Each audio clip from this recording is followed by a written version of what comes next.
Hello, my friends. This is life coach Mike Trugman, and welcome to an episode of Mike's Search for Meaning. I'm after some big questions. Why are we here? What makes a fulfilling life? How can we grow individually and collectively? Each episode, I'll dive deep with leaders who are doing great work in the world and see how they organize their life. Books read, value systems, resources used, and stories that show how each of you can create the life and the world of your dreams. All right, Kat, welcome to Mike's Search for Meaning. Hi, thank you. So, before we jumped on here, I was tapping into all the different places we might go in this conversation. But one of the very consistent things that I do on this program is start by asking, I think you'll dig this question. I start by asking, what was it like at your dinner table when you were growing up? Um, Sometimes empty. Uh, a lot of times there was just money left on the bookshelf to eat pizza. Hmm. People eating separately in separate rooms, sometimes together, like that. Not a lot of family banter, more Mm-hmm. like just my parents talking. Yeah. Mm-hmm. And how would you describe yourself as a child? What age? That's a good question. Let's start with seven. A lot of times in my inner work, when I'm making contact with a younger version of myself, the 7-year-old comes up. So let's go with the 7-year-old. Yeah. At 7, I just remember really wanting to join the Peace Corps. I remember just having a really strong interest in all things spiritual and even back then. So I remember that being a big thing. It was like a ballet dancer or a Peace Corps or something like that. And I just remember thinking about spirit a lot. Mm-hmm. Yeah. And your career did not begin in coaching or human development or anything that you're up to now. Is that right? Right. Yeah. Yeah. Yeah. I mean, I went to college for Italian because I couldn't decide what I wanted to do. Um, and then when I graduated, I think I tutored SATs for 10 years. And then at that whole time I was doing that, I also did Landmark, if you've heard of that. Yes. Landmark education, Vipassana, a whole bunch of different transformative programs. And it wasn't until much later that that came. Mm-hmm. So when, like, I've heard you describe yourself as a personal development junkie, and I would probably describe myself the same way. To a certain extent, at this point, I have to hit the brakes on all the different things that I might invest my time and energy in because there's such an embarrassment of riches of incredible places I could place my attention. And when did that start to become a way of being for you? That it wasn't just doing landmark or having a spiritual orientation when you were younger. It was like I am committing my life to developing and growing. Mm. Oh, that was at 24. My college boyfriend at the time, his mom came home one day and you could just feel her aliveness. She was radiating energy and her eyes were bright. And I would say the day before that was not the case. It was just kind of dim and just, how a lot of people can be, just kind of just doing their thing. But she came in and she was palpably like glowing with aliveness. And then she started telling us about how she did the Landmark Forum weekend. So when she told us that, I just got this intuitive hunch just from feeling her energy. I said, whatever that is, I want that. Mm. And we just went to an intro and I just signed up right away. And it wasn't right away though. I did the first intro and I'm sorry, the first weekend, and it was transformative. It just has you look at life and yourself in a completely different way, which now I think is more common. But back then in 2002, it blew my mind just understanding what it was like to project onto other people or realize that you think you're the only one who, or I thought I was the only one who suffered, but it turns out the humans have a very common thread of, what it's like to be a human. Mm. Um, so I felt extremely like moved and peaceful after the first one, but it wasn't until the following year. The second course at the time was $800. So that was a lot of money in my world back then. I was like what, 24 years old.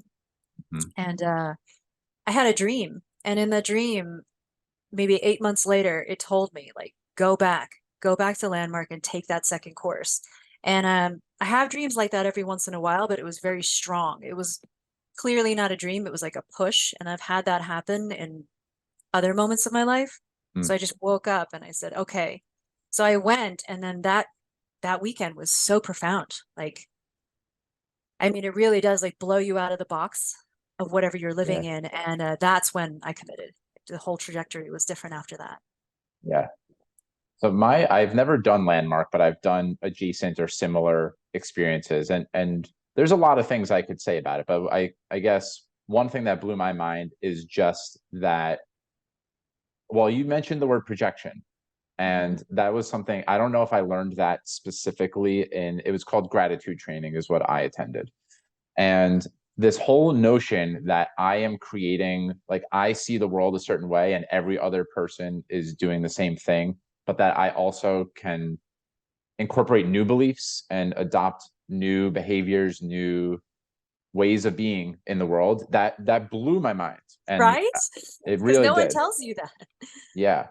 So is that was it something like that that clicked with you around Landmark? Like was it something about, oh, these beliefs I have don't have to be true, and I can learn new ways of being, new behaviors, etc.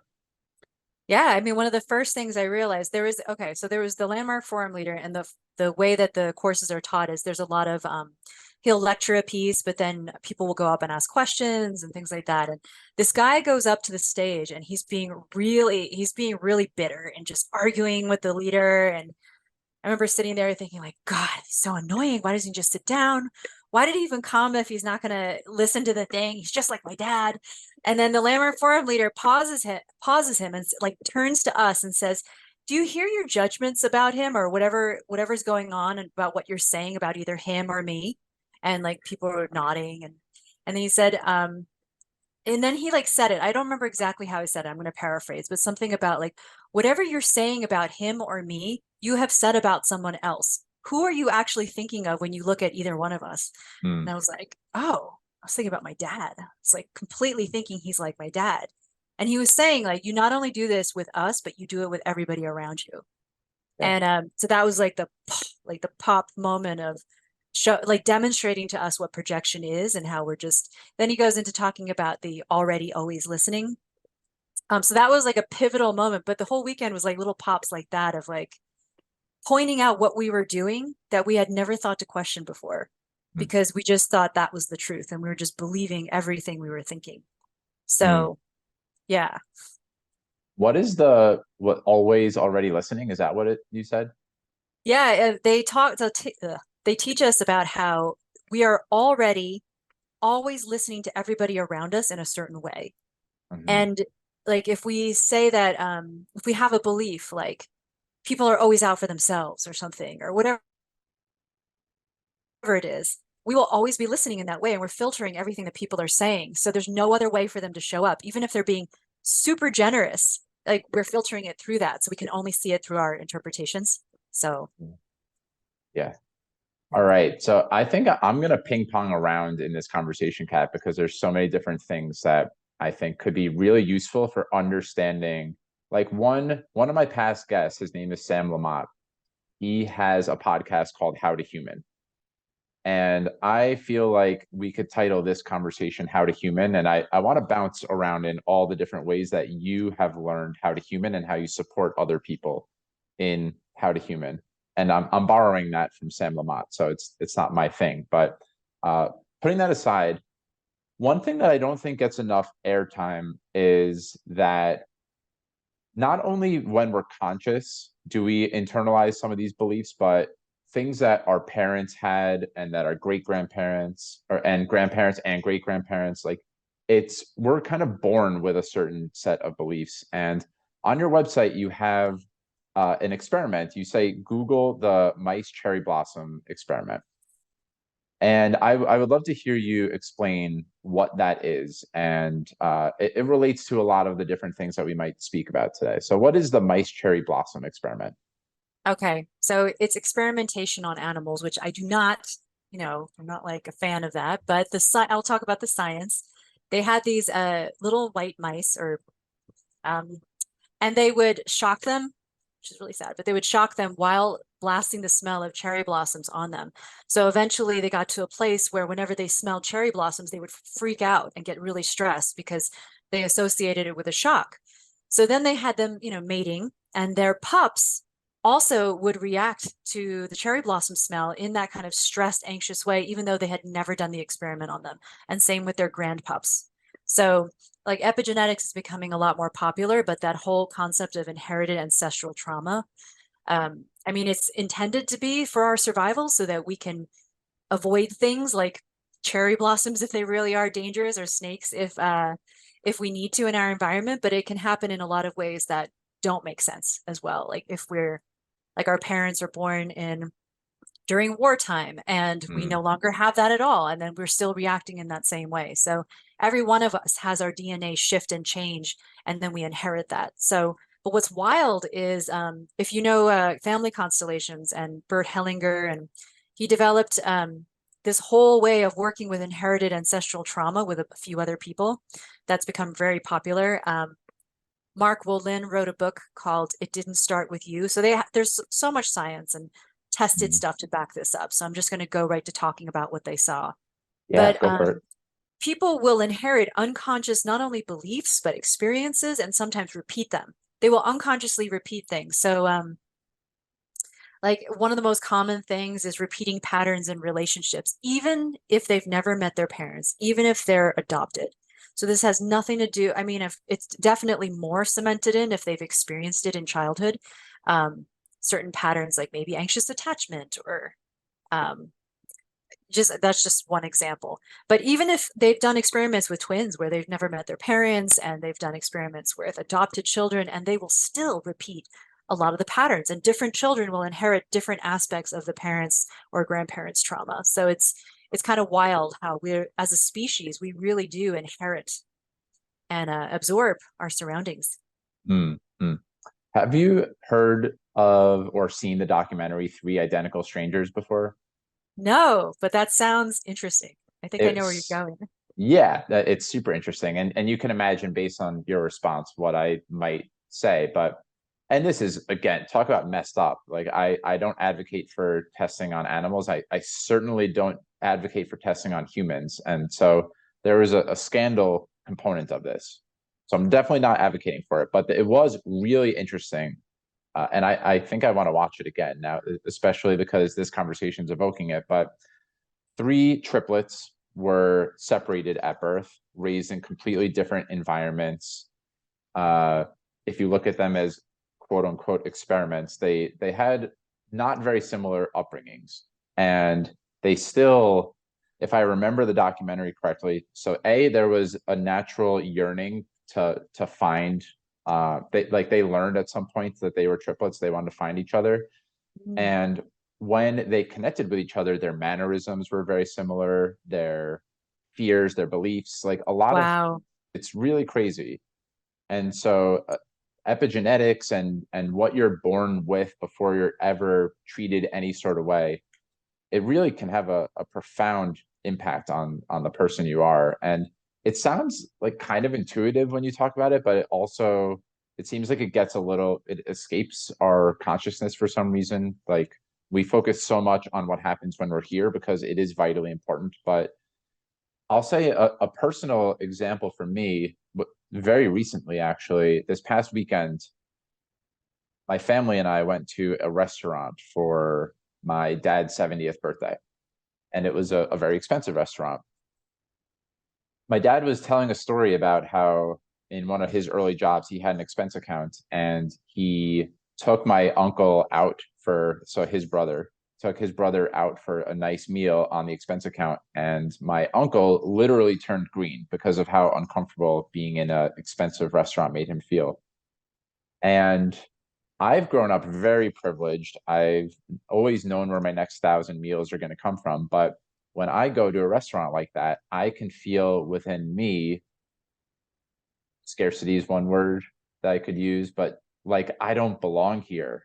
It's on a deep Mhm. cellular level. It's this is a lot. This is like, do I really deserve this luxury? And I think it's hard to decouple because on one hand, I think that equity and like thriving, collective thriving for all is important to me. And so I feel a little bit of guilt just being at this restaurant when my mind can start to play the game of think of all the other more useful ways that we could be using this money. But maybe on a deeper level, it's I think generationally, I've never our family never believed that we deserved to have that level of financial abundance in our life. So I say all this to say it feels like really practical actually when we start to examine our life in any meaningful way.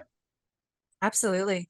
I mean, I would be curious to see, usually with if I was working with a client, that's one of the first things we do is if they Mm, have some sort of um, experience that keeps coming up that they don't have any logical connection to, we look at their parents, their grandparents, and usually we can find something. And if they have no history of it, it's fine. It's just whatever's held in the body is held in the body. So we go to see what's in the unconscious, and like nothing inherently has meaning like that. mm, It's we can have really neutral thoughts. So we can pull apart any sort of energy and a thought so that it doesn't have to be there, and then we can choose. We can rebuild it from scratch.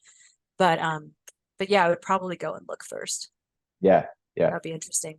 I mean, we Mm, are people who have come from cultures where we had, I mean, different generations, right? Where we had to struggle for food and we're tribal. And so there's a lot of things just there in the culture that could pop up. mm.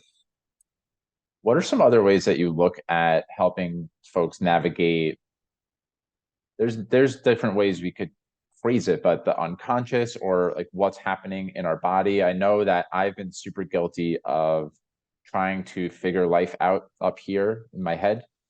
And the mind definitely works more quickly than our emotional landscape, our body, but the body has so much intelligence. And I'm just wondering how you help people skill builds. I think that's where a lot of transformation happens is actually below the neck. So yeah, how do you look at supporting folks in their development in that way? Have you ever heard of focusing techniques by, Yes. so that's one of them is, well, first is just slowing down enough to listen, Mm, but, and knowing that things that are held in the body, they're not going to be logical all the time, and really letting go of that. But the more you listen to your body and you feel the sensations, once you get a little more, some people can do it right away. Some people it's a lot harder. But once you practice, everyone can get to a point where your body sensations will tell you things. You slow down and you just listen and ask, what are you holding? What's going on? It will not only give you information and tell you things, but sometimes you'll see images, you'll see feelings, and you just let them come out and let them be known. There's a lot of power in just naming the truth. mhm. Whatever, like, you ever hear of, sorry, I'm referencing a million things, but you ever hear of power versus force? Have you ever read that? I think you mentioned it to me the intro call that we had before this podcast, but I haven't read it. Okay, that's fine. But David R. Hawkins, he was a psychiatrist or psychologist, I'm not sure which one, but he had this whole practice and he discovered that the body holds truth, not only about their own lives, their own ancestry, but also about things around the world. It's pretty trippy. So you can muscle test to see if something is true or false. When something is true, the body will be strengthened, and with the muscle testing, the muscle will get stronger. If it's false, it will get weaker.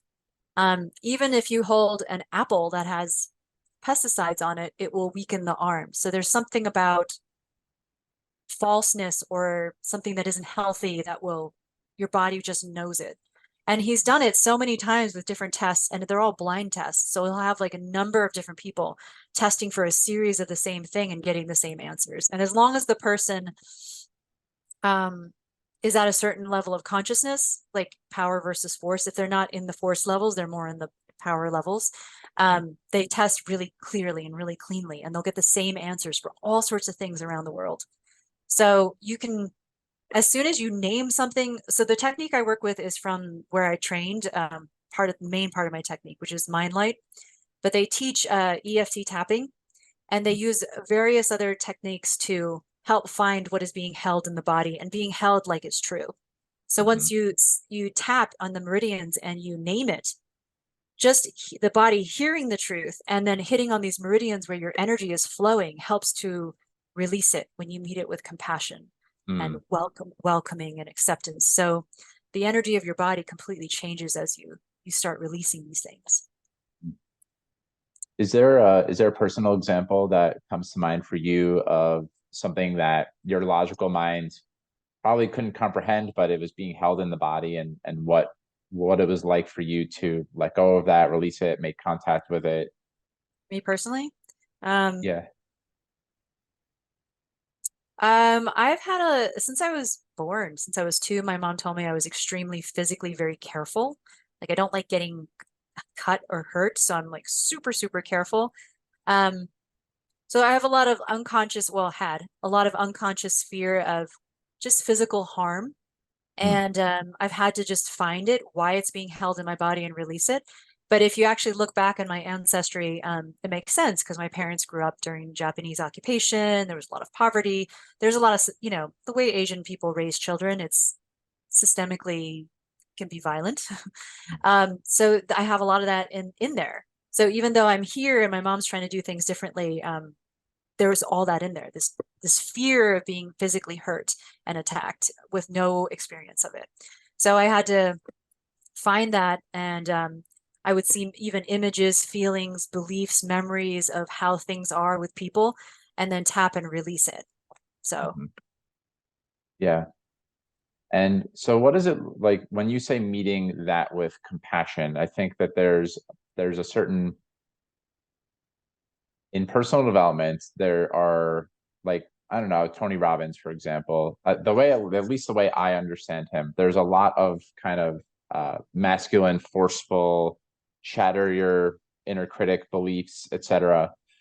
And I love a compassionate approach. And so if we stick to that example of like it's hard, I imagine there was a part of you that didn't like that you were scared of getting cut or getting injured.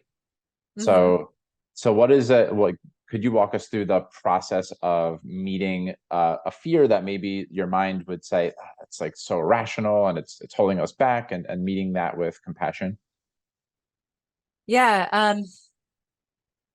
If you do you, okay, so do you know internal family systems at all? I do. So in internal family systems, you know how there's the wound, they're called the exile, and then there's a guardian, like a protector, and then there could be an inner critic. Mm, So the wound can't heal if it's met with force or mhm, judgment. So from either one, depending on who's doing it, there's not enough safety to come out. So all of this stuff, all this wounding, all these unconscious beliefs, they're all energies held in the body. They're energies that have information in it. And as long as that information is in there and it's contracted and it's holding this survival energy fear, it's kind of like if you're a human battery, all these little things that are being held in your body eat up some of your energy. So you could be operating, some people are operating at 60%, or that's why some people get, you know, can feel exhausted or ill all the time. So when we meet it with compassion, it has the state and like understanding and acknowledgement, the wound, it has space to release whatever it's holding. Maybe it's releasing stress or anxiety or shame, but if it's met with love, David Hawkins talks about this. It's a higher level of consciousness. It's in the range of power and it has more energy, more frequency. So when you meet something with a higher level of consciousness, it actually raises the level of consciousness of the thing you're meeting. mm, So you literally raise it up and it gets to release, and then it joins the rest of the body, the energy, in its life force form. It's kind of like if there's an ocean with little icebergs in it, the iceberg melts and gets to rejoin the ocean, and then you have more flow of the ocean. I love that. A lot of my, and I know that you know Yotam Chatter actually, and Yeah. I've been working with him for over 2 years now, and I've known him for well over that. A lot of the inner work that I do with him, which is every other week, is internal family systems. Mm. It's me meeting a part of myself with compassion instead of jerking myself around, which that's my patterned behavior is to in a herky jerky way like, get myself to do things, get results, but to be really hard on myself. And maybe a really tangible example that I could use. I I continue to have a hard time with uh well, there's a few things I have a hard time with, but one is just allowing myself to be nervous or scared. Like I think historically have made that a really bad thing. Mm. And we'll call my inner 7-year old again. So if I was scared as a 7-year old, I learned that that was not a an attractive behavior. So sarcasm is one thing, one tool that I developed to kind of chameleon myself and be funny. I knew how to make people laugh with sarcasm. Another thing I did was rely on my intellect. So I was really smart. I wasn't the most charismatic, but I was really smart and I understood concepts really well.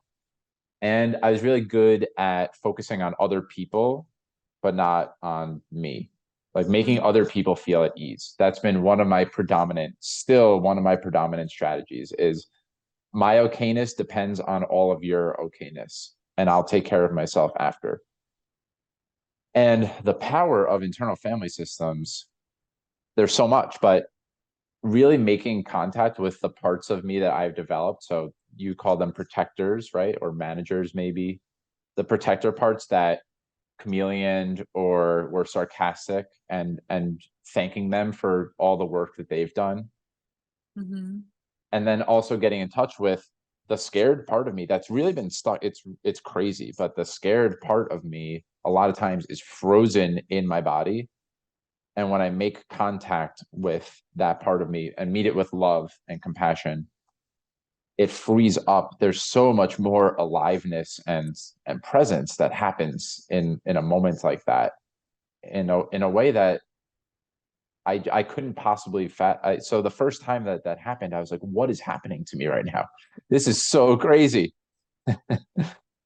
Did you get all this energy back or something? Or Yeah, I think so. It's been a slow and gradual process for me because I still for example, if someone asks me how my coaching business is going, I contract a little bit. Like the parts of me that get scared come up, and then I other parts might jump in and take over the show for a little bit.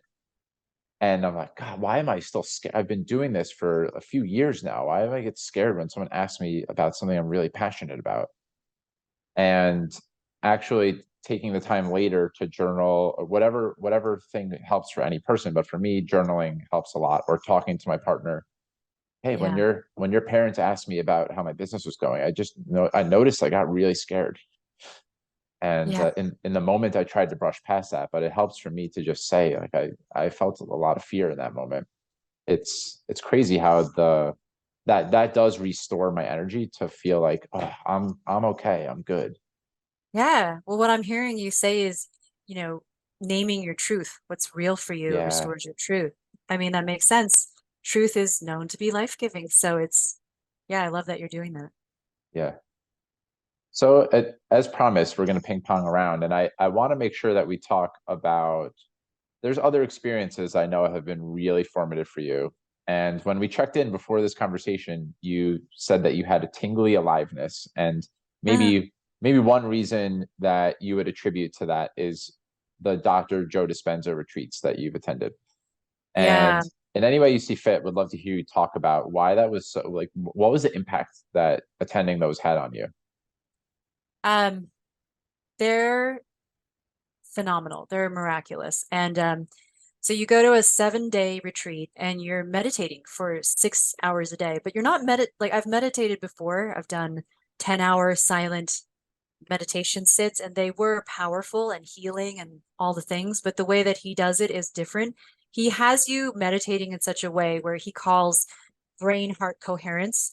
So he's so scientific, which is great. They used to call him, say he was doing pseudoscience, but now he's got, peer reviewed.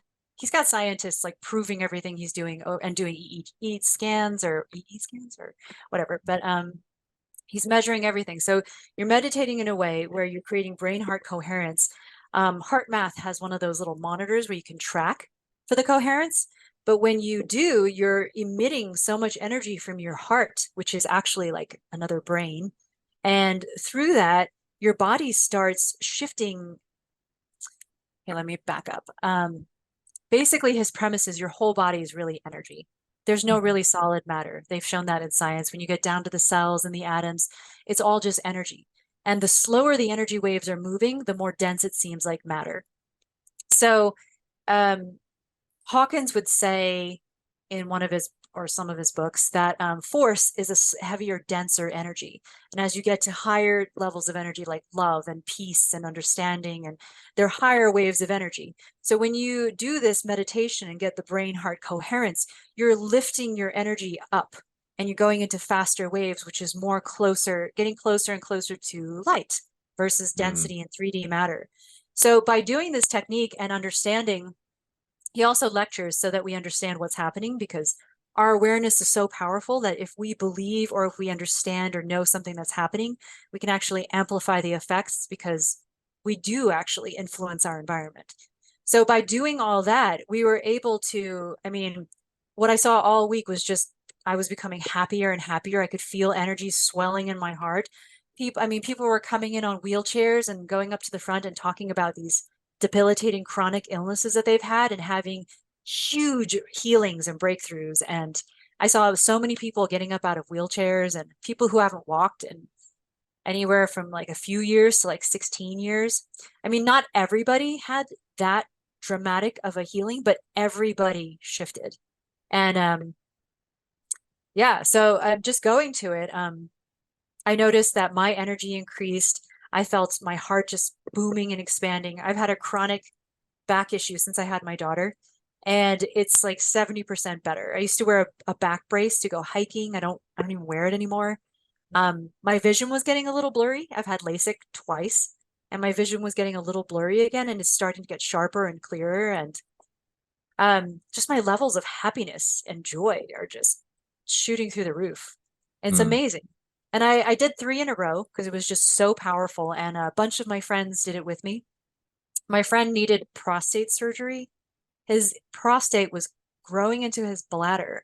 So he had to self-catheterize and he couldn't pee. And it went like this for like 2 months. And the doctors told him he needed surgery to cut it so that it wouldn't happen. And he didn't want to do that because he might not be able to have kids.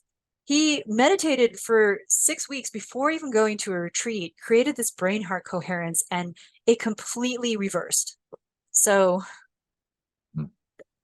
physical, emotional, it's just amazing. Like you're basically like shifting and transforming your energy, which actually affects everything else. So it's like you're changing your mind to change your body. Mhm. Mm. I've had chronic back pain for past 6 years or so as well. And it's not from Dr. Joe Dispenza, but I read a book called Healing Back Pain. And I don't know if Mm. you're familiar with it, but it basically, in so many words, said that it's happening up here. Like your brain has developed a certain pattern, and there's so much conditioning in our society around the back needs to be supported by your abs. And as it turns out, I mean, back pain is relatively speaking is a recent advent in I guess in human bodies. That like the chronic back pain that we're talking about, Mm-mm. it hasn't been a thing for most of human history. And because of, like many things, because of the conditioning, right, you need to be careful, you need to have your back straight when you pick things up. Ah, uh we've internalized that our back needs to be really taken care of, and so as a result there's a pain might manifest. But it also talks about repressed emotions, and I found this life changing. That as someone there's actually an interesting question that I'll get to here that probably doesn't seem like it relates, but I think it does in a big way. A lot of really conscientious people get back pain, and people who don't express anger well. And I believe that anger is something that you've had a tough time with, and a backdoor entry into what is happening in our unconscious mind is to just understand where these emotions are coming from. So I say all this to say, one thing that really resonates about the Dr. Joe Dispenza event is that when someone's really in touch with what's happening in their body, a lot of stuff seems to resolve itself. It seems like humans are just healing adaptation machines. Like when we take care of ourselves, a lot of stuff ends up resolving itself. One of the ways that we might not take care of ourselves is if we don't allow ourselves to feel emotions because we've labeled them as something that we don't do or is bad. And anger, talk about intergenerationally, anger historically in the Trugman family, no bueno.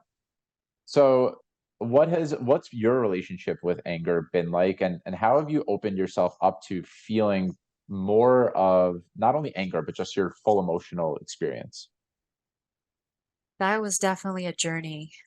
Um, well, I just want to reference David Hawkins again just for a second. He's got Yeah. this whole list of emotions, and on the bottom is shame. And he says that shame Mm, actually has the lowest amount of energy in it.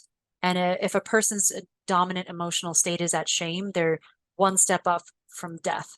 It's that mm, low. So if they're mm, chronically living in shame, and anything from pride down to anger, fear, guilt, shame, all that kind of grief, all that kind of stuff, if that's the dominant emotional state, it actually creates that dis-ease, that ailments in the body because it's a not enough energy. It's the he calls it life-threatening energy. But when you shift up into the higher levels again with like courage, love, all that stuff, then it's all of a sudden it's life-giving energy. And it not only gives the body energy to heal, but then it also impacts people around you. Everybody can feel it and they get nourished just by being in your presence. Um, but yeah, it was interesting. Well, growing up, like anger wasn't okay for me, but it was okay for everybody around me. They could all mm, be angry with me, but I wasn't allowed to be angry back. Um, but looking at Hawkins' chart, it's like anger is a higher, better feeling emotion than fear or grief or shame or pain. So anger in itself isn't a bad thing. I mean, none of them are. They're emotions. They're human emotions. But anger can be a good thing that can help you get out of shame, right? If you're angry enough to quit that job where it sucks or something, or but if you're living at a predominant state of like acceptance, neutrality, or love, then anger feels terrible in the body because it's you're dropping down to get into it. So it depends on where you're coming from, but the higher perspective or the higher better feeling emotion is always it's always like a good thing, I guess, to keep moving up. mm, So I used to make anger wrong, but now I see it as just people use it so they don't have to feel what's under that, what's lower than mm, that. mm. And what would you say your relationship with anger is like now? This is something that's a huge edge for me. So I'm really curious about how I can more readily make space for anger. Um, if I get angry, the first thing I ask is, what is this protecting? Because if I'm angry, something feels threatened. Whether it's real or not is irrelevant, but some part of me feels threatened. So I immediately look at like, where's the innocence?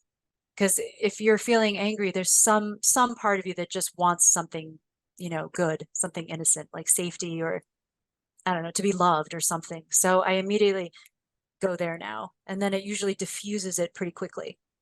Mhm, mm.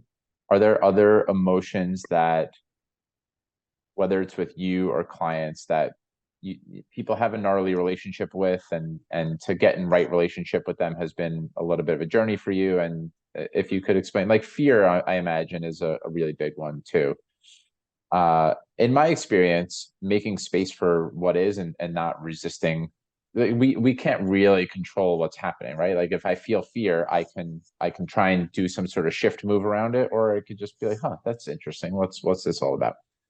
Yeah. So are there other emotions that you or clients have had a hard time with? And because I love the prompt around anger is, what is this protecting? So maybe a Hmm. simpler question is, what are the questions that like sadness or grief or shame might be prompting? Mm, well, shame, society can use shame to control people. It's a way of disciplining people so they do what you want. So, and it activates the part of the brain that is connected to pain, which is Mm, why if there's enough shaming going on, like a person is literally feeling hurt, like it's not feeling great. Um, I think one of the things I've done with shame is very popular to use in Asia, so or in South Korea. So one of the things I do is just let myself feel shame. I'll just let the energy run through my body without any resistance.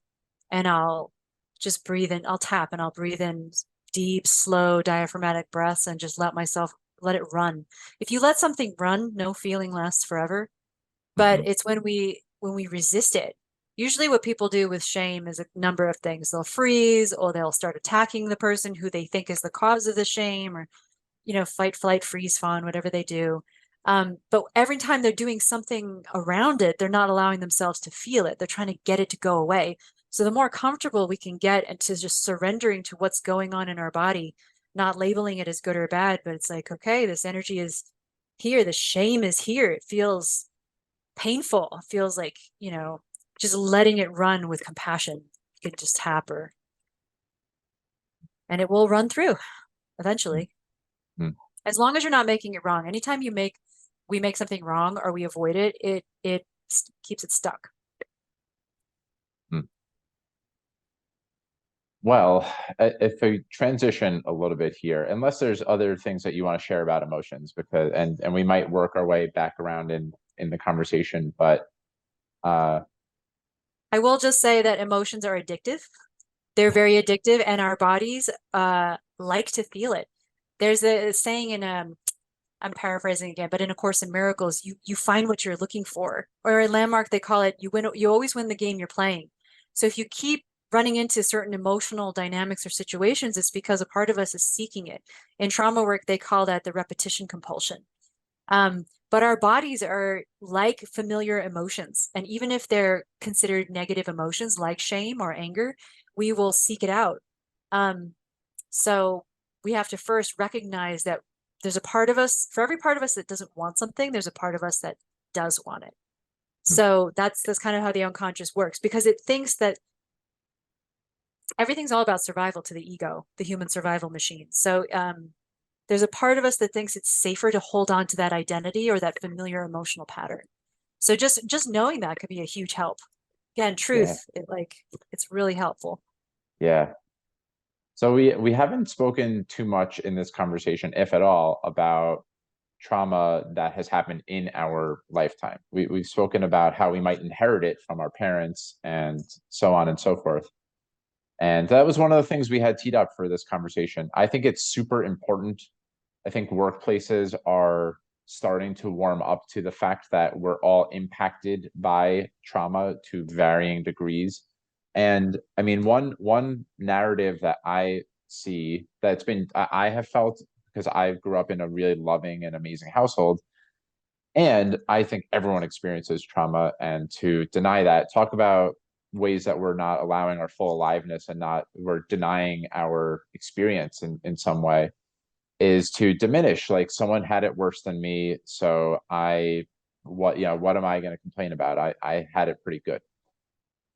I guess it's a little bit of a word vomit, but I'm just wondering if you could speak to the way that trauma impacts every single person. I'll start with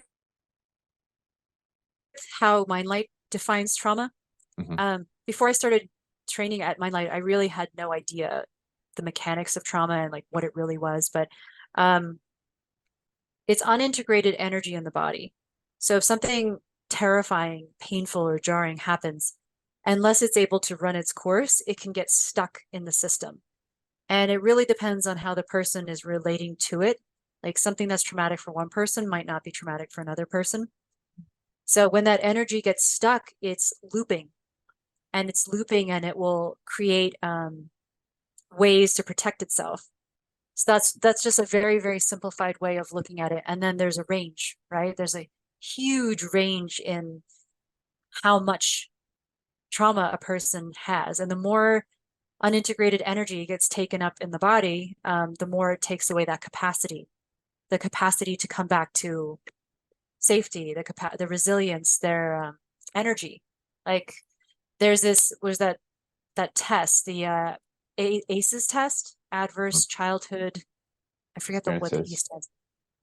Yeah, but they were talking about how depending on what your score is, I think four is the worst. They will likely have adverse experiences as adults, more illness, more financial issues. So yeah, depending on the severity of the trauma, there's a huge difference from in amount versus how we can end up as adults. Mhm. Um, there's so many things I could speak to about it, but I mean, I had developmental trauma growing up, and I would say that I had a loving family that unconsciously was repeating systemic ways of childhood abuse that they didn't relate to as abuse because it was considered normal. Um, and it had a huge impact on my nervous system. And I had learning disabilities until, or I was diagnosed as having learning disabilities until I was able to integrate that energy. And then my body was able to come out of that chronic fight or flight. So that's just some stuff, but am I answering your question? Yeah, yeah. And at one point in your response, you said that there's varying degrees and that there's probably a million and one things that you could say about trauma. But I think it's really important to understand, like I want to triple underscore that if there's something that we have a reaction to, even if another person doesn't have a traumatic response to that, it's just a fickle way that the mind tries to rationalize something, but we're doing ourselves a disservice if we aren't in some way reintegrating something that was hard for us. I mean, that's like, isn't that kind of the period stop? If something impacted us, then there's no explanation needed. Yeah, you were talking before about how people can compare and say like, Yeah. well, it wasn't that bad. That person has it worse. The way I kind of think about it is like, who cares if you had a fingertip cut off versus an arm? Like, pain is pain. If you're in Mm. pain, you can do something and have something be done about it. And this whole thing people have of comparing, I was just talking about this with a friend the other day, like it's such a common thing to compare pain, right? I had it worse, or like my daughter when she was in middle school, all of her and her friends, they would compare who had the worst experiences and try to kind of special themselves. Like, I'm special because I went through something real worse. And my other friend who is he recovered from heroin addiction. He said the same thing happened to treatment. They would kind of, it's like they wanted to show like how much harder they had it. We were discussing it and saying like, I think that human ego just has a natural tendency to want to feel special, to want to be validated, to want to be loved. And there's an innocence to it, a real genuine innocence to it. Like, we all just want to connect and be loved and be seen. And when we don't have that, we can try to, stand out in other ways, which is through our pain. And then there's the ways where we can diminish our pain and say like, well, it's not that bad. And probably, I mean, for me, I used to do the same thing and just kind of diminish it and say like, well, it's not that bad. My parents love me. But it really wasn't about that. It wasn't about judging them. It was about, oh, there's an impact here. Let's meet that. But I think we're not really taught about trauma, so we don't know. So then there's a whole bunch of different ways that can go when you don't know that it's actually a valid thing that deserves respect and attention. Yeah. And I think various things that you've spoken about in this conversation would be supportive in helping people unearth, uncover, meet that moment of trauma or whatever it is, the pain, just meeting the pain with a certain amount of love and compassion and care. Uh, well, this is it's a touchy subject to speak about, but maybe worth noting here that trauma is you want to explore that with the right person in a safe environment, safe setting. This Oh isn't yeah. this isn't meant for any random person to guide you on an experience. Like, it could be really damaging to try and meet your trauma with someone who's not adept at helping with that. So I think it's important to say that this isn't. I'm not standing from a stage and saying it's holding you back and you gotta dive right in there. Like, there's actually really adaptive reasons that we haven't looked at that for our whole life, and it's only, I think, only when you feel ready and you're supported and held right that's probably a time to start looking at this more closely. Absolutely. I mean, definitely with a professional, because I think a common thing that can happen, or at least something that I experienced, was being around a lot of people with trauma who didn't realize it was trauma.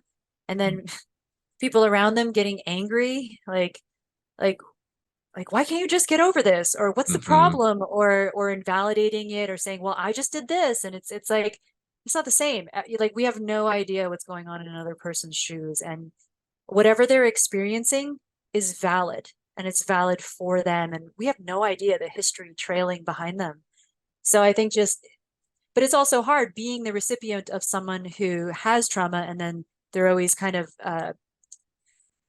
um, expressing that in a way because the person who isn't trained also gets impacted. So it's Mhm. like, but so just having awareness of it is makes it easier. But Yeah. then yeah, going to a professional. Mhm. There was something fascinating that I heard you drop in there that I want to unpack and explore a little bit more. And forgive me if I don't say it exactly correctly, but I think you'll know what I'm talking about. There's when there's a part of us that wants something, but we don't have it, there's also a part of us that doesn't want that thing, right? Is that close to what you Mhm. said? Yeah.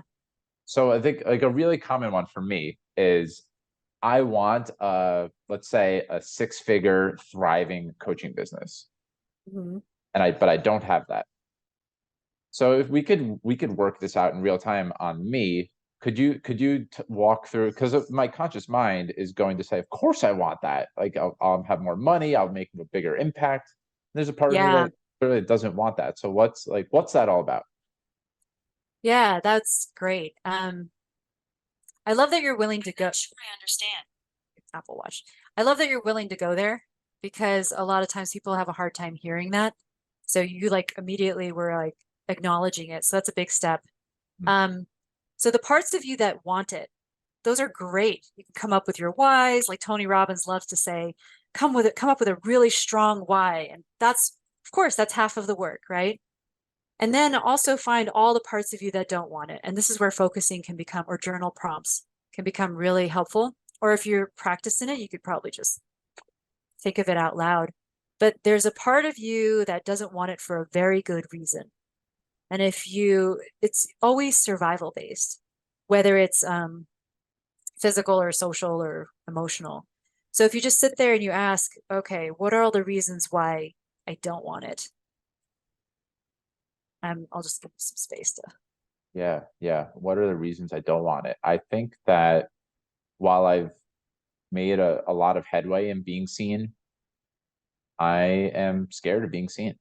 But that's a I take us there's a certain responsibility, or there's a part of me that is really scared of what that would mean if I am, and maybe even a deeper level below that, if I really drop in, looks at other people in this space and goes, you're not as good as those people.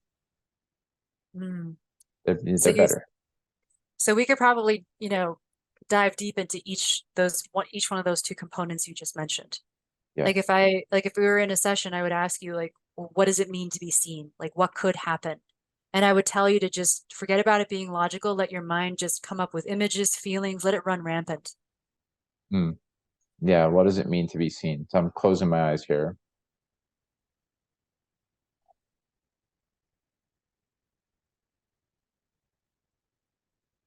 Like just feel the fear. So that's just one element of what's happening right now is I feel fear, a little bit of contraction.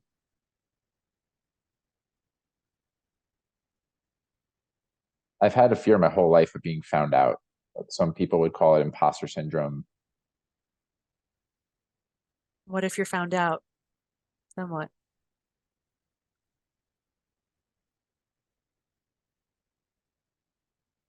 Yeah, there's a level of belonging is at threat, like that I would be all alone. Yeah, that's a big deal Yeah, to people. We're tribal creatures. yeah. So that's one thing is feeling that, well, when you say being found out, it means to me, I interpret that as like being judged as not enough. Yes, that's Yeah. exactly right. All right, cool. So that's one part. And then I forget what was the other part that you said earlier. You said it was being seen and something else. Yeah, there's a level of comparison of other people who are in this space. Ah, They they're better than me. better than you. Hmm. Um, I would probably ask you to just listen to that feeling and let it tell you.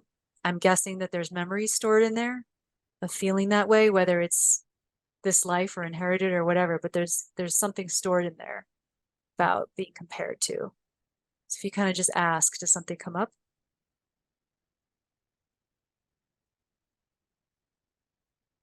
I mean, it's interesting that one of the first images, I don't know how much this relates, but this is the first thing that popped up. I remember when I was younger, like early teens, I felt more and more like being in my body was hard. I wouldn't have said it that way, but like my palms were always sweaty coming out of classes, and it just it felt good to hide myself because then people wouldn't see that I was nervous and awkward and tense.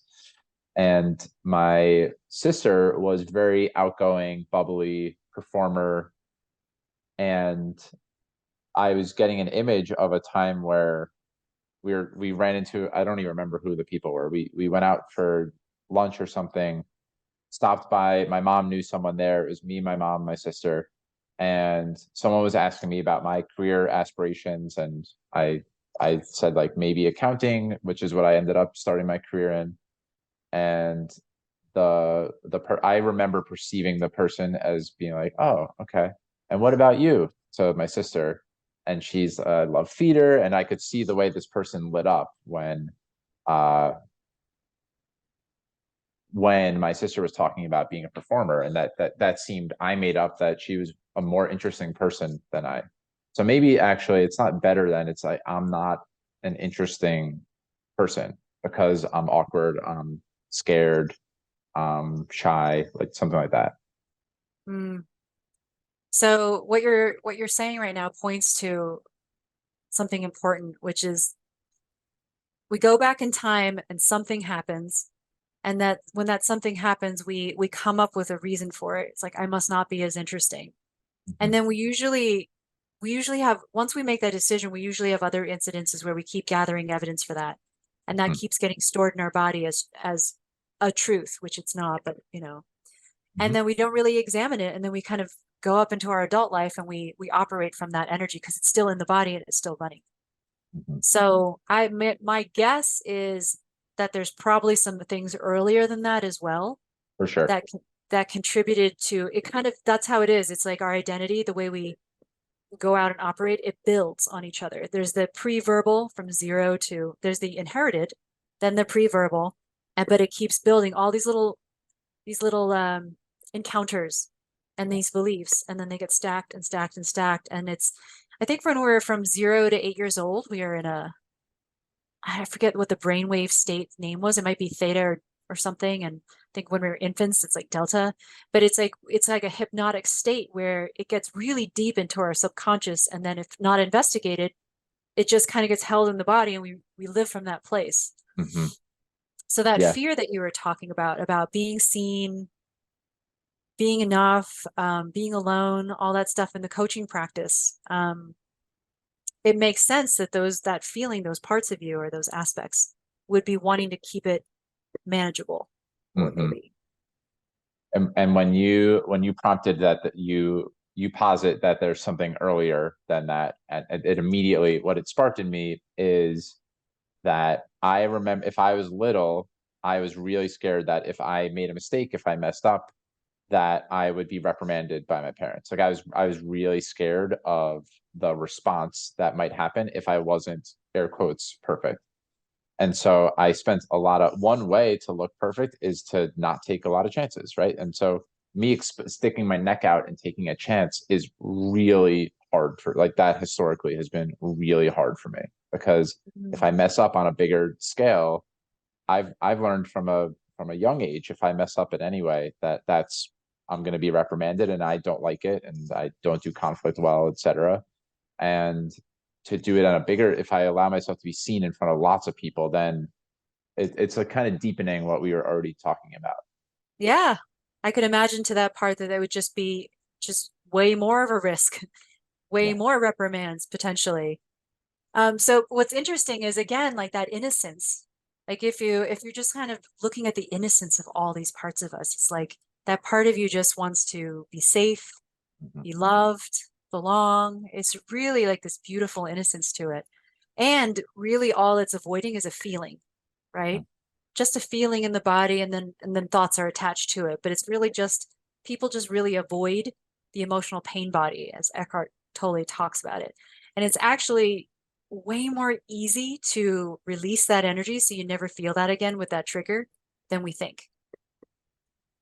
And So that's what would that look like to release it? I mean, I know in internal family systems, what I would do now that I've kind of cleared the way of my parts that don't want that part to be seen, I would probably just in some way converse with the 4-year-old in me that was scared of messing up, and listen to him and ask what he wants or needs.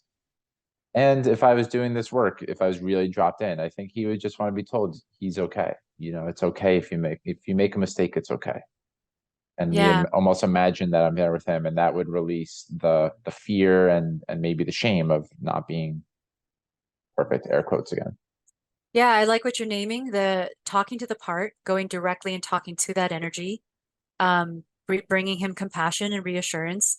I think corrective experiences are also helpful, like having people show you that what you think will happen is not. Yeah. But Mind Light is really fantastic because when we do the EFT and we do the techniques, we're like kind of uprooting it out of the body. So it can be, so doing that while doing tapping can also be really, really potent. Um, I think I've gotten towards more deeper trauma by making sure to also address the body and do the tapping.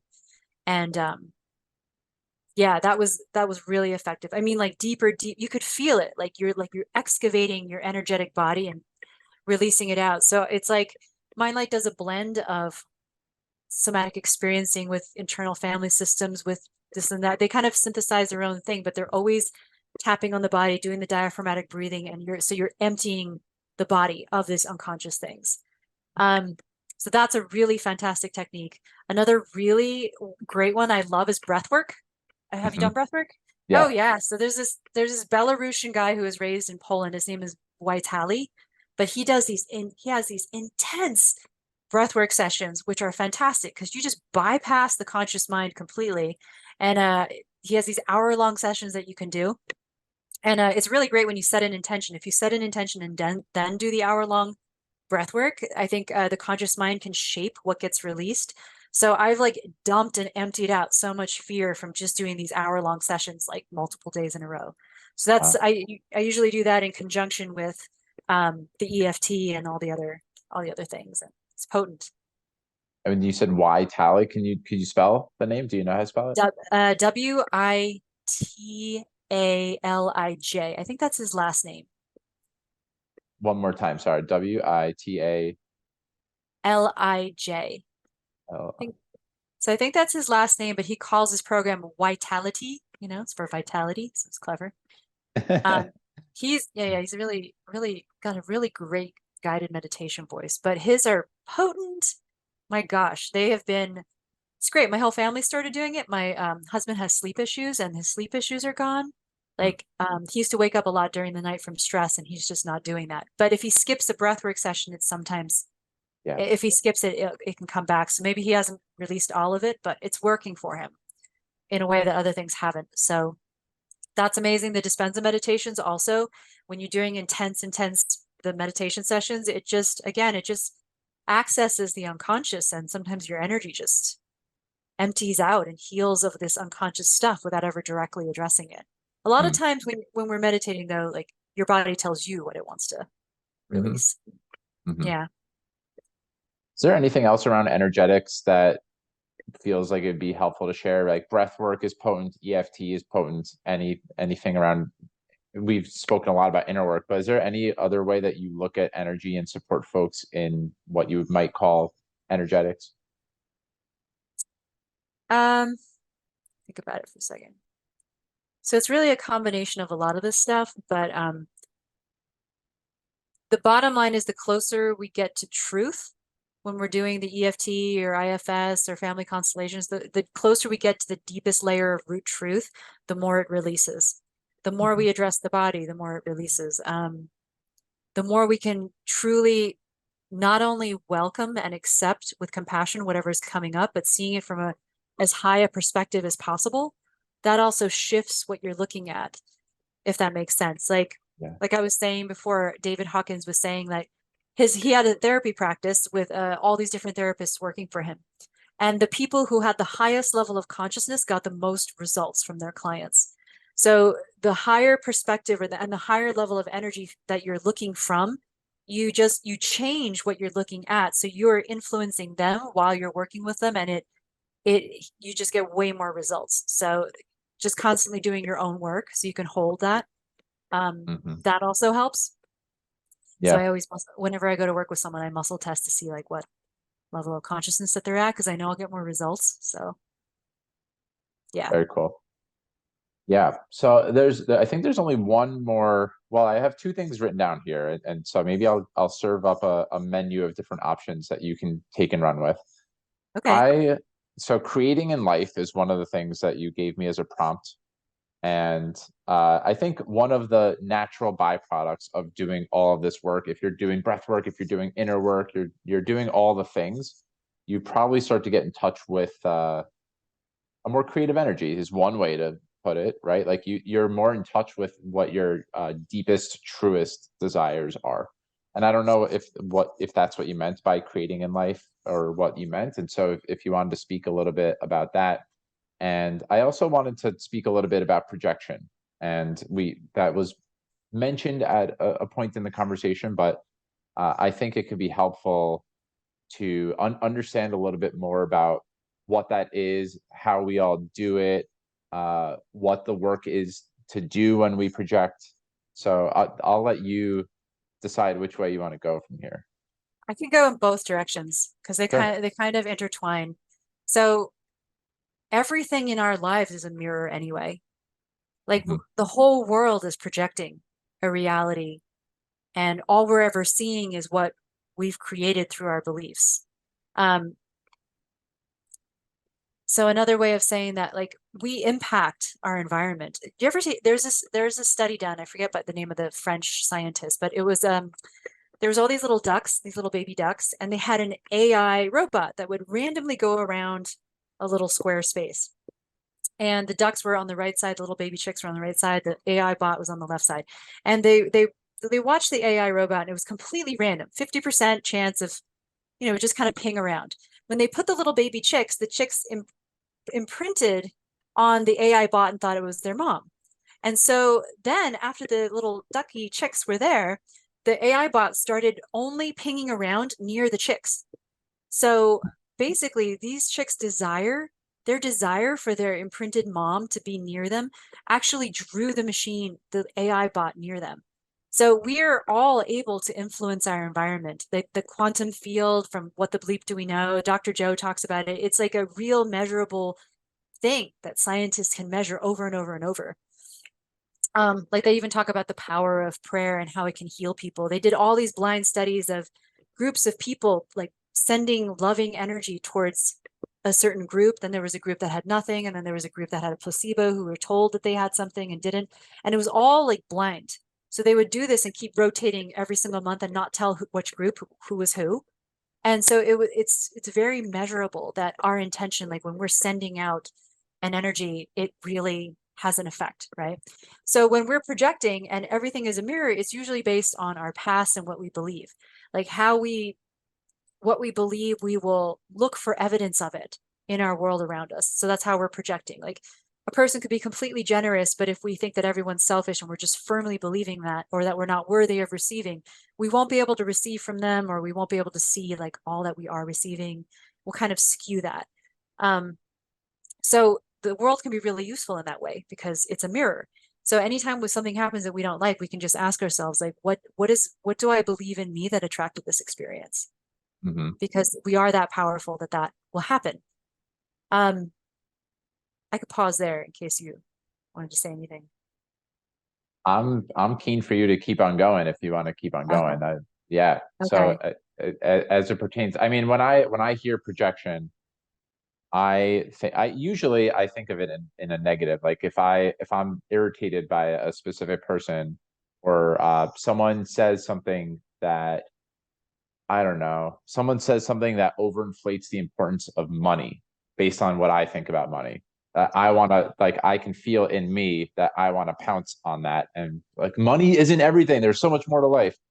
And that's a projection, right? So I would love to hear you riff a little bit on what projection means in that way for you. Yeah, like in A Course in Miracles, they talk about this, but they're like nothing inherently has meaning. It only Mhm. has the meaning that we assign to it. Everything in itself is actually neutral. And then that we have preferences usually based on emotion and survival and our values. And so, yeah, like anything that we can't be with or that we have a judgment about, we will see things related to it in that way. I Mhm. mean, absolutely. Yeah. But like money in itself, like if this person is, believing that, it's just okay. If they're believing it based on this trail of history behind them about what they've decided, you know. Yes. Yeah. How do you look at your relationship with money? I mean, I saw on your website that one of the there's a list of amazing results that people get in working with you, and one of them is that they have a more abundant relationship with money and with life, but also have created more financial abundance and security in their life. So, how do you look Um, at? Yeah, go ahead. how do I look at money? I think it's an energy. I think there's a crazy amount of projection onto it. Mhm. Um, I used to have this belief that if I didn't make a certain amount of money, that somehow I wasn't as worthy in some way, and that's an inherited belief, right? And then I started just started questioning a lot of my beliefs. Like, is that really true? Like, is that really true when there's tribes around the world who don't even have money as a source of exchange and live off the land and they don't even, and then when they see people coming and obsessed about money or Westerners coming to their forests, it was about this Amazon forest. I read this article. They're just like can't understand this crazy obsessive need around money. So I've done a lot of like deconstruction of pulling that apart of like what is it really to have, what does it really mean? And essentially it comes down to being this neutral thing that people have put meaning onto it. Yeah. Yeah, I mean, Well, of course, I still want it, like because it provides like it's useful. It provides something where I'm living and in this culture as of right now, but that could shift later. mhm. It can be disorienting. I know that for me, it's been disorienting to deconstruct that reality only exists in as much as we make it up in our head. But what I have noticed in me analyzing my relationship with money isn't as much that I don't care about it. It's that I've let go of beliefs that haven't been serving me around money. Like I need to grind and work hard to get it. uh People that have a lot of it are evil, people who don't have a lot of it are less than, right? Like things like Yeah, that. love it. Yeah. Yeah, that sounds really helpful. I mean, just hearing you say that, it sounds like you're giving yourself a lot more space and expansion around the topic of money. Hmm. And it makes asking for it, like as a coach, and if I say my rates, it makes asking for it less of a big deal, right? It is just an energy exchange. So I think uh a lot of it can sound, I know when I first started listening to conversations like the one we're having now, that my mind wanted to latch onto something that was really practical, like this is really cool and I love it, but what do I do with all this? And I think the really practical thing is to examine the beliefs that we place onto different things, even if it's not money. Just what do we depend on in our life, and what stories are we telling about the things in our life? And there's from a deeper place we get in touch with what actually matters to us, and money can be a really beautiful extension and expression of what matters to us. And from that place, instead of hunting for it and thinking I've got to hoard it and put it away forever, it feels more generative. Like I get to make money and I am using it in ways that feel aligned for me, like with Yeah. healthy food and experiences, like things like that. Oh yeah, I love money. Money's fun. So Yeah. absolutely, whatever creates aliveness and flow and feels really in integrity, like go for it. Mm. So what are some, I'm going to move towards the back end of the conversation, unless you have anything else that's top of mind, that, any loops that you want to close, any threads that we started to open that you have any other thoughts on? I just will close the creation, right? So we Yeah, were yeah. talking about how we project everywhere. As long as we recognize it, we have choice and we create, right? So we were talking about the ducks, how we actually influence our environment. And in Dr. Joe Dispenza's work, that is very common. I mean, he's not the first person who's talked about this. I mean, Norman Vincent Peale, he wrote The Power of Positive Thinking. There's The Secret. There's so many people. Napoleon Hill, right? Think and Grow Rich. Mhm. There's just, this is not like really new knowledge, but it's being packaged in a more accessible way these days for more people. But he's talking about how like what we absolutely believe we can have and what we envision and we feel in the experience, we can literally draw to us like the little ducks.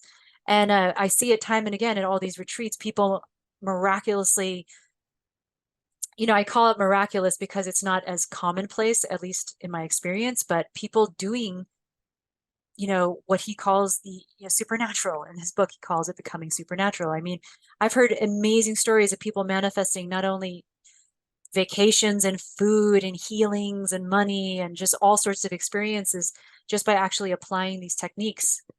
And also in A Course in Miracles, a lot of the teachers I follow, like Jacob Glass and Jennifer Hadley, they talk about it. And it's just, where is our energy? Our that raw creative, like in Star Wars, right? The Force, like the raw creative energy, like what are we doing with it?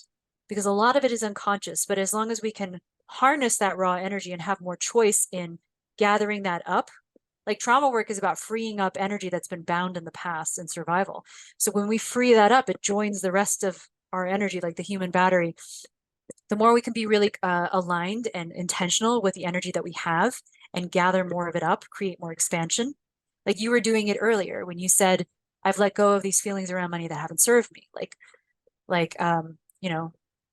People who have too much money are bad or whatever they is. You were freeing up energy and then you can use that towards what you are wanting. So it's literally as easy as just, what are you doing with your energy? Mhm. That's a beautiful place to start to shift to the back end here. But and actually, before I ask a couple of rapid fire questions, I know that your dear friend Shelby runs an organization that you wanted to raise awareness for. I do this every single episode, and so you wanted to raise awareness for Antelope Recovery.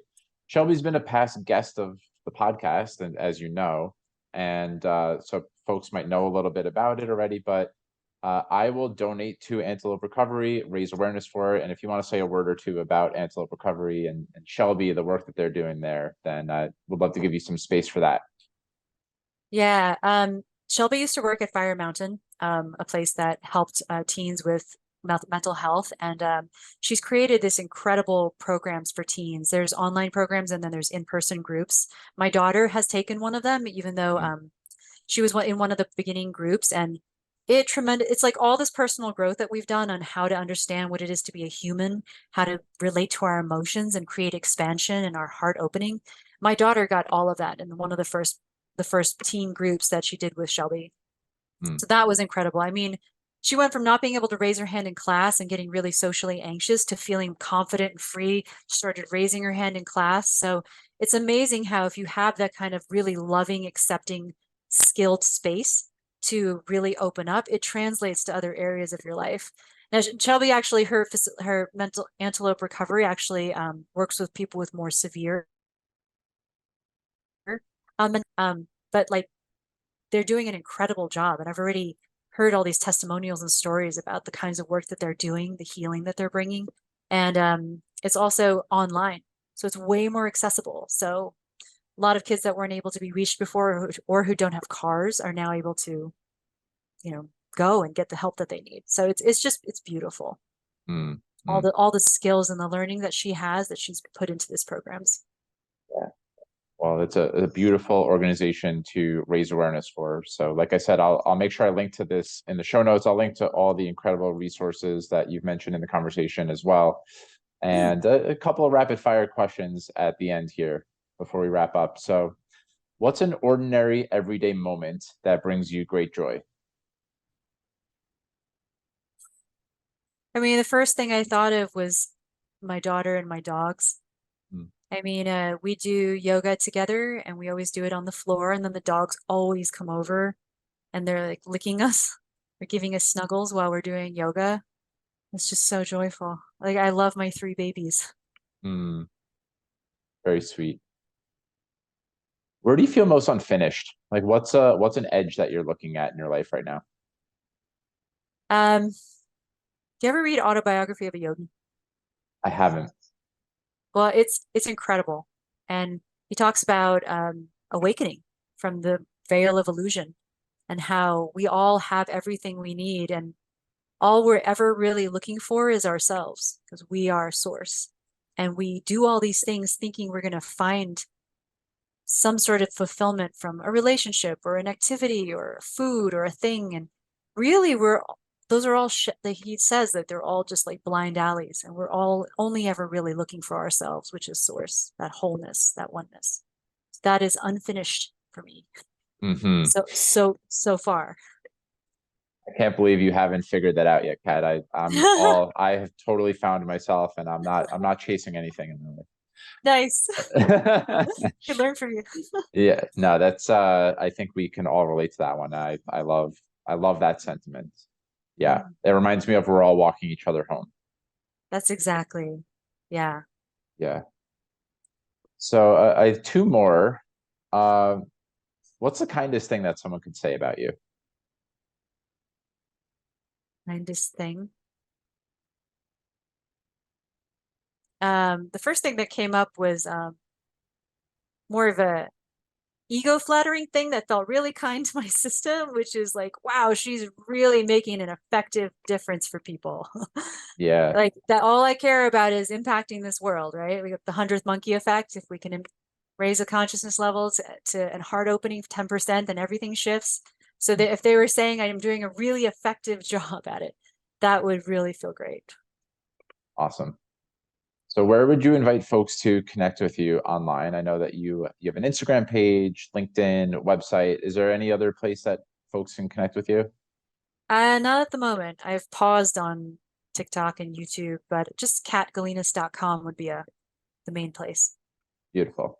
Okay. Yeah. And that'll be added to the many resources in the show notes. And Kat, the final question that I ask in every single interview, the podcast is called Mike's Search for Meaning. And I think in some ways you've already said this in so many words, but would love to hear quick out breath. What does it mean to you to live a meaningful life?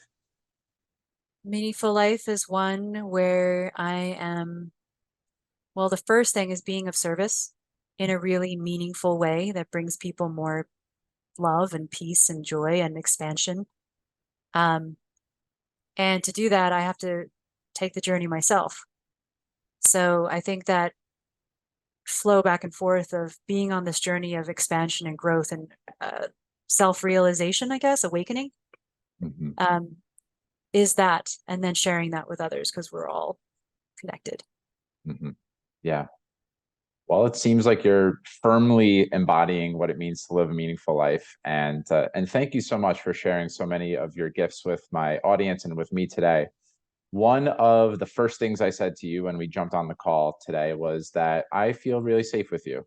And that's one of the reasons that we are able to excavate some of the parts of myself that I've done a lot of work on, but it's tender to know that other people are going to be listening in on this one, and doing my work in front of any audience is no small thing, and that's largely attributed to the safety I felt with you. And I love that you're clearly so intrigued by so many aspects of consciousness and being alive, and in a lot of ways that's what I'm up to as well. So it's just been a privilege to explore all of that on this platform, on my show, and I really appreciate you taking the time to be here. Thank you so much. And I love that you shared yourself. I think that takes a lot of courage. Hmm. Thank you very much. Yeah, so to everyone who's tuned in and listening, I hope that you have a wonderful rest of your day or evening. Take good care and lots of love.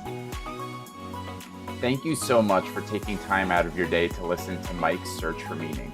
If you enjoyed it, please subscribe, share this episode with your friends, and leave a review. I look forward to seeing you next time, my friends. And until then, stay safe, stay well, and keep living with purpose. Peace.